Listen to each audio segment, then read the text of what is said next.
Hello बच्चों, आज से फिर से आपको लगातार इस चैनल पे लगातार वीडियो आते रहेगा। और आज हम लोग देख रहे हैं प्रकाश का परावर्तन, विज्ञान का भौतिकी का पहला चैप्टर है। ठीक है, और एक एक चीज़ को हम लोग अच्छे तरह से कवर करते जाएंगे। 2 नंबर का, 5 नंबर का, 1 नंबर का सारा देखते जाएंगे। ठीक है, और उम्मीद करते हैं अगर आप ध्यान से सब चीज़ देख लेते हैं तो आपको पूरा याद हो जाएगा। ठीक है, आइए देखते हैं, हम लोग स्टार्ट करते हैं। पहला चैप्टर का नाम है क्या? प्रकाश का परावर्तन। कुछ वन लाइनर, एक लाइन का पहले हम लोग देख रहे हैं। कुछ लाइन इसमें इम्पोर्टेंट लाइन, कुछ इंपॉर्टेंट लाइन उसको पहले देख लेते हैं, फिर हम लोग आगे बढ़ेंगे। जैसे यहाँ आप लोग अभी देख रहे हैं, ठीक है, प्रकाश वह कारक है जिसकी सहायता से हम वस्तु को देख पाते हैं। प्रकाश वह कारक है जिसकी सहायता से हम वस्तु को देख पाते हैं। ठीक है, अगला लाइन पढ़िएगा। प्रकाश तरंग, क्या लिखा हुआ है? प्रकाश तरंग के रूप में विद्युत चुंबकीय एवं अनुप्रस्थ तरंग है। प्रकाश तरंग के रूप में, प्रकाश किसके रूप में? तरंग के रूप में विद्युत चुंबकीय एवं अनुप्रस्थ तरंग है। ठीक है, आइए अगला लाइन देखते हैं। अगला लाइन है प्रकाश की चाल सबसे अधिक निर्वात में होती है। अब आपको ऑब्जेक्टिव क्वेश्चन बनता है यहाँ से, प्रकाश की चाल सबसे अधिक कहाँ होती है? तो निर्वात में होती है। प्रकाश की चाल सबसे अधिक कहाँ होती है? निर्वात में होती है। कितना होती है? पूछ देगा कि चाल कितना होती है? प्रकाश की चाल सबसे अधिक निर्वात में होती है, पर कितना होती है? 3 × 10⁸ मीटर पर सेकेंड, 3 × 10⁸ मीटर पर सेकेंड होता है। ठीक है बच्चों, ध्यान रखिएगा। ठीक है, आगे देखते हैं हम लोग। प्रकाश एक प्रकार की ऊर्जा है। प्रकाश क्या है? प्रकाश एक प्रकार की ऊर्जा है। ठीक है, ध्यान रखिएगा। अगला लाइन देखिएगा। प्रकाश सदैव सीधी रेखा में गमन करती है। ये आपको क्वेश्चन बार बार पूछा जाता है ऑब्जेक्टिव में। क्या पूछा जाता है कि प्रकाश सदैव कौन सी रेखा में गमन करती है? तो वक्र, सीधी, सब ऑप्शन आपको मिलेगा। ठीक है, हम लोग डायरेक्ट अभी भीविया जो है लाइन से देखते जा रहे हैं। ठीक है, तो क्या है? प्रकाश सदैव सीधी रेखा में गमन करती है। ठीक है, अगला लाइन देखते हैं हम लोग। प्रकाश कण के रूप में फोटोन है। प्रकाश कण के रूप में क्या है दोस्तों? फोटोन है। ठीक है, प्रकाश कण के रूप में फोटोन होता है। प्रकाश की गति का पता सबसे पहले रोमर, किसने पता लगाया था? रोमर ने पता लगाया था। प्रकाश की गति का सबसे पहले किसने पता लगाया था? रोमर ने पता लगाया था। ठीक है, अगला लाइन देखते हैं। सूर्य के प्रकाश, क्या लिखा हुआ है? सूर्य के प्रकाश को पृथ्वी तक पहुंचने में लगभग 8 मिनट 16 सेकंड लगता है। ये बात आप लोग को पहले से ही पता होगा। ठीक है, क्या है? सूर्य के प्रकाश को पृथ्वी तक पहुंचने में 8 मिनट 16 सेकंड लगता है। ये ऑब्जेक्टिव क्वेश्चन आपको बन सकता है। अगला लाइन देखिएगा यहाँ पे। प्रकाश की चाल सबसे अधिक गैस में, उसके बाद द्रव में और सबसे कम ठोस में होता है।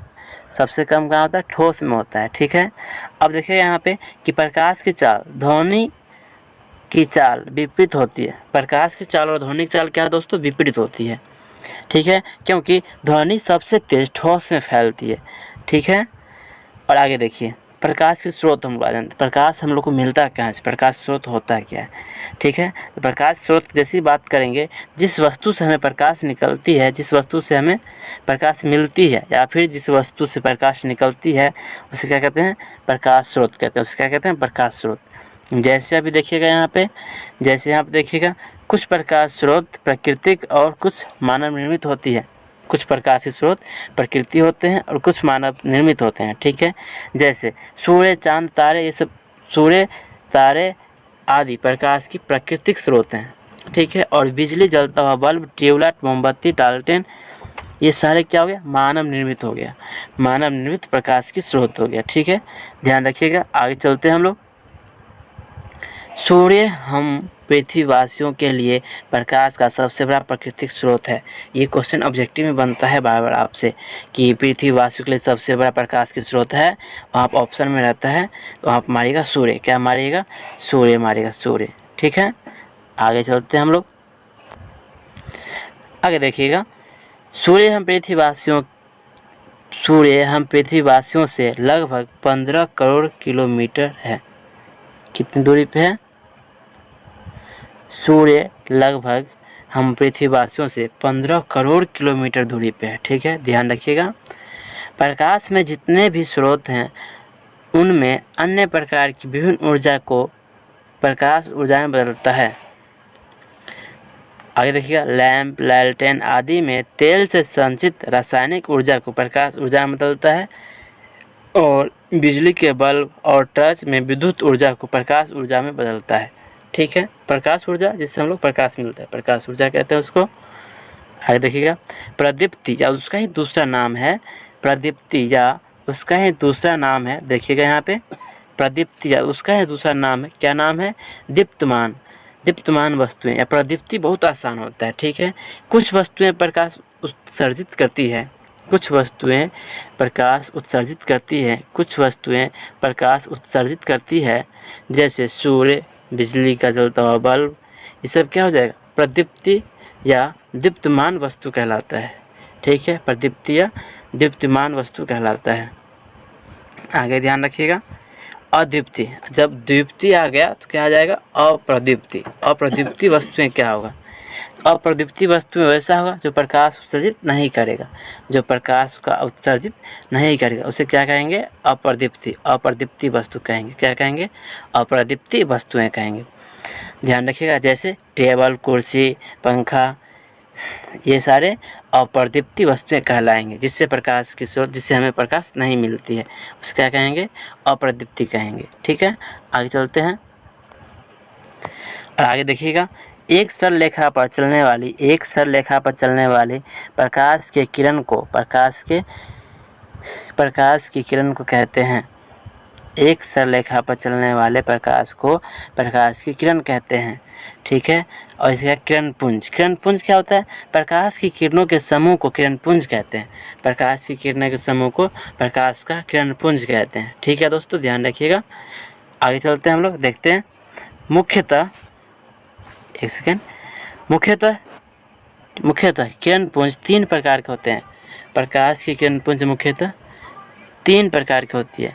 पहला अपसारी किरण पुंज, दूसरा समांतर किरण पुंज, तीसरा हो जाएगा अभिसारी किरण पुंज।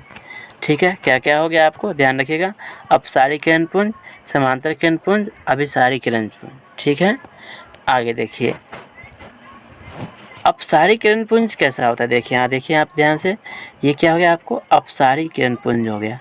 ठीक है, अपसारित हो रहा है। ठीक है, कोई एक बिंदु से प्रकाश किरण फैल रहा है, उसको क्या कहेंगे, अपसारी किरण पुंज कहेंगे। ध्यान रखिएगा। समांतर किरण पुंज, जैसे प्रकाश आ रहा है इसी सेम टू सेम सीधा सीधा प्रकाश निकल जाए, सीधा सीधा प्रकाश निकल जाए, उससे क्या कहेंगे हम लोग, समांतर किरण पुंज कहेंगे, उससे क्या कहेंगे, समांतर किरण पुंज। और देखिएगा यहाँ पे थोड़ा सा, अभिसारी किरण पुंज किसे कहेंगे, अभिसारी किरण पुंज किसे कहेंगे, जब कोई बिंदु पे पूरा सारा प्रकाश की किरणें, सभी प्रकाश की किरणें कोई एक बिंदु पे आके मिलती है, तो उससे हम लोग क्या कहेंगे, अभिसारी किरण पुंज, क्या कहेंगे, अभिसारी किरण पुंज। ठीक है, ध्यान रखिएगा। आगे चलते हैं, ये हो गया यहाँ पे, इसको कैंसिल कर लीजिए। आगे चलते हैं,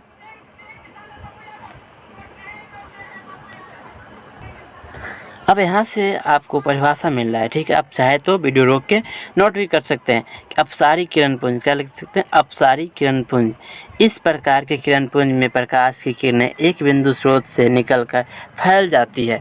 ये बात अभी आप लोग को बताए हैं, तुरंत यहाँ बताएं अभी।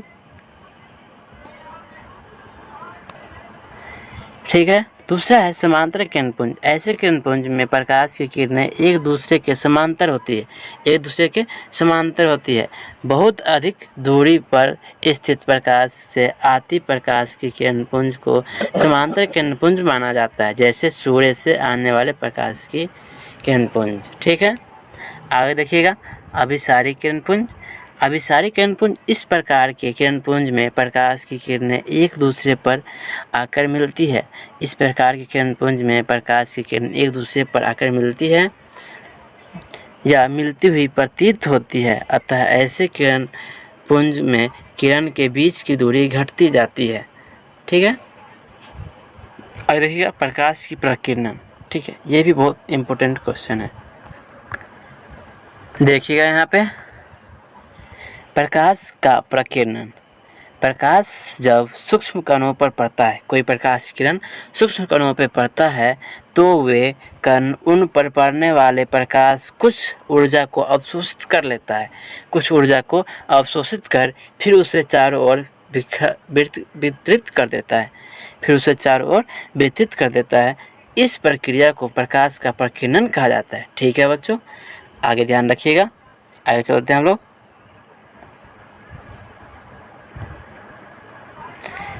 इसको देखिएगा, पारदर्शी पदार्थ। पारदर्शी पदार्थ किसे कहते हैं दोस्त, ध्यान रखिएगा। पारदर्शी पदार्थ देखिए साइड में फिगर दे दिए हैं। पारदर्शी पदार्थ, पारदर्शी पदार्थ जिससे होकर प्रकाश आसानी से आर पार कर सकता है। ठीक है, जिससे होकर प्रकाश आसानी से पार कर सकता है, पारदर्शी पदार्थ कहलाता है, जैसे कांच, पानी, हवा इत्यादि। ठीक है। पारभासी पदार्थ क्या होता है, ध्यान रखिए। पारभासी क्या होता है, वह पदार्थ जो उन पर पड़ने वाले प्रकाश के एक छोटे से भाग को ही अपने से होकर जाने देता है, पारभासी पदार्थ कहलाता है। जैसे घिसा हुआ कांच, लगे हुए कागज पे तेल लगा हुआ कागज, बैलून इत्यादि। ठीक है, आगे देखिएगा। अपारदर्शी पदार्थ। अपारदर्शी पदार्थ किसे कहते हैं, ध्यान रखिएगा। पूछ देगा तो बताइएगा। जो प्रकाश को अपने से होकर नहीं जाने देता है, जो प्रकाश को अपने से होकर क्या करता है, नहीं जाने देता है, अपारदर्शी पदार्थ कहलाता है। जैसे लकड़ी, लोहा, पत्थर, अलकतरा, पेंट, मोटा गत्ता इत्यादि। ठीक है, ध्यान रखिएगा। आगे चलते हैं। प्रकाश का परावर्तन। प्रकाश का परावर्तन, प्रकाश के किसी वस्तु से टकराकर लौटने को प्रकाश का परावर्तन कहते हैं। प्रकाश की किरणें किसी वस्तु से टकराकर लौटने को प्रकाश का क्या कहते हैं, परावर्तन कहते हैं। जैसे यहाँ से आप लोग देख सकते हैं, यहाँ से लाइट आ रहा है, यहाँ देखिए, यहाँ से इस पे लाइट आ रहा है और यहाँ से लाइट टकरा के, वस्तु से टकरा के ये टन जाएगा। ठीक है, क्या कहते हैं इसको, प्रकाश का परावर्तन। आइए आगे देखते हैं। देखिएगा यहाँ पे, ध्यान से देखिएगा। आइए, प्रकाश के परावर्तन के नियम।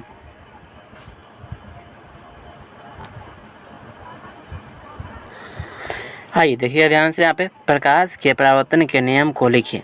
क्या है दोस्तों, यहाँ पे लिखा हुआ प्रकाश के परावर्तन के नियम को लिखिए। आइए यहाँ पर हम लोग देखते हैं, एक बहुत इंपॉर्टेंट क्वेश्चन है बच्चों। यहाँ पे क्या है, प्रकाश के परावर्तन के नियम को लिखें। प्रकाश के परावर्तन के नियम को लिखिए। चैप्टर का नाम है प्रकाश का परावर्तन, ध्यान रखिएगा। अब ये क्वेश्चन हो गया। अब यहाँ पे कहता है प्रकाश के परावर्तन के मुख्यतः 2 नियम होते हैं। प्रकाश के परावर्तन के मुख्यतः कितने नियम होते हैं, 2 नियम होते हैं। प्रकाश के परावर्तन के मुख्यतः 2 नियम होते हैं। आंख बंद करके आप लोग बोलिएगा, यहाँ पे प्रकाश के परावर्तन के मुख्यतः 2 नियम होते हैं। पहला क्या कहेगा, आपतन कोण के बराबर परावर्तन कोण होता है। आपतन कोण के बराबर परावर्तन कोण होता है। और दूसरा नियम बताइएगा, आपतित किरण, परावर्तित किरण। बोलिए, हमारे पीछे बोलिए, रिवाइज कीजिए, इसको याद हो जाएगा आपको। आपतित किरण, परावर्तित किरण तथा आपतन बिंदु पर खींचा गया अभिलंब तीनों एक ही समतल में होते हैं। कैसे याद कीजिएगा, फिर से बोलिए इसको, फिर से बोलिए। आपतित किरण, परावर्तित किरण तथा आपतन बिंदु पर खींचा गया अभिलंब तीनों एक ही समतल पे होते हैं। ये बहुत इंपॉर्टेंट क्वेश्चन है दोस्तों, बार बार पूछता है, ध्यान रखिएगा यहाँ पे। ठीक है, आगे चलते हैं हम लोग।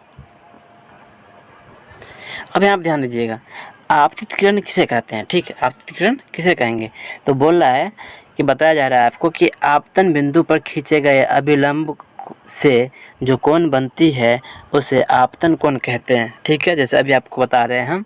यहाँ पर आइए, यहाँ पे तुरंत आइए, देखिए यहाँ पे, ये इसको देख सकते हैं आप लोग। ये जो किरण आ रहा है इसे क्या कहेंगे, ये जो आ रहा है किरण इसको, और ये क्या है, अभिलंब। ये क्या है, ये अभिलंब है। अब ध्यान दीजिए, ये जो बीच में जो कोण बन रहा है आपको, ये बीच में कोण बन रहा है, इसको क्या कहेंगे, आपतन कोण। क्या कहेंगे, आपतन कोण। या आप ये जो किरण जो आ रहा है इसको क्या कहेंगे, आपतित किरण। जो किरण आ रहा है इसको क्या कहेंगे, आपतित किरण। क्या कहेंगे, ये जो किरण आ रहा है इसको क्या कहेंगे, आपतित किरण कहेंगे। ध्यान रखिए यहाँ पे, क्या कहेंगे, इसको आपतित किरण कहेंगे। ठीक है, जो किरण यहाँ से ये किरण आ रहा है इसको क्या कहेंगे, आपतित किरण। ठीक है, जो यहाँ से जा रही है, यहाँ से ऊपर की ओर निकल रही, टकराने के बाद क्या निकल रही ऊपर की ओर, इसको क्या कहेंगे, परावर्तित किरण। इसको बीच में डाला गया अभिलंब, इसको क्या बोलते हैं, अभिलंब बोलते हैं। ये डाला गया है, ये बीच में इसका कहेंगे अभिलंब कहेंगे, जिसको आप लोग क्या देख रहे हैं अभी, NB देख रहे हैं। क्या देख रहे हैं, NB। ठीक है, आगे चलते हैं। अब देखिएगा, परावर्तित किरण आपको बता दिया, अभी तुरंत बताए हम कि आपतित बिंदु पर खींचे गए अभिलंब से जो कोण बनती है उसे परावर्तित कोण कहते हैं। परावर्तित किरण आपतन बिंदु पर खींचे गए अभिलंब से जो कोण बनती है उसे परावर्तन कोण कहते हैं। आगे देखिएगा, समतल दर्पण पर लंबवत पड़ने वाली प्रकाश की किरणें परावर्तन के बाद उसी पथ पर वापस लौट जाती है। ये अलग टॉपिक हो गया, ये अलग टॉपिक हो गया, समतल दर्पण के लिए हो गया, ठीक है, इसके लिए हो गया, समतल दर्पण के लिए हो गया, ठीक है, ध्यान रखिएगा। यहाँ पे क्या कह रहा है कि समतल दर्पण पर पड़ने वाली समतल दर्पण पर लंबवत पड़ने वाली प्रकाश की किरणें परावर्तन के बाद वापस उसी पथ पे लौट जाती है। किस तरह, देखिए, जैसे कोई समतल दर्पण है, यहाँ पे कोई भी आ रहा है प्रकाश की किरण, सीधी सीधी वापस इसी पथ पे लौट जाएगी, इधर से जा रही थी और वापस यहाँ से वस्तु प्रकार के बाद वापस इसी पथ पे लौट जाती है, ठीक है। आगे चलते हैं हम लोग। चलिए आज हम लोग यहीं पे छोड़ते हैं और फिर कल से इससे आगे कंटिन्यू करेंगे। ये पार्ट 1 वीडियो हो गया, आगे कल आएगा पार्ट 2। तो आप लोग लगातार आगे देखते रहिएगा और आपको लग रहा है वीडियो सही है तो वीडियो को आप शेयर कीजिएगा दोस्तों में, सबको इससे फ़ायदा हो जाएगा, याद हो जाएगा। और फिर हम लोग मिलते हैं अगले वीडियो में, तब तक के लिए जय हिंद।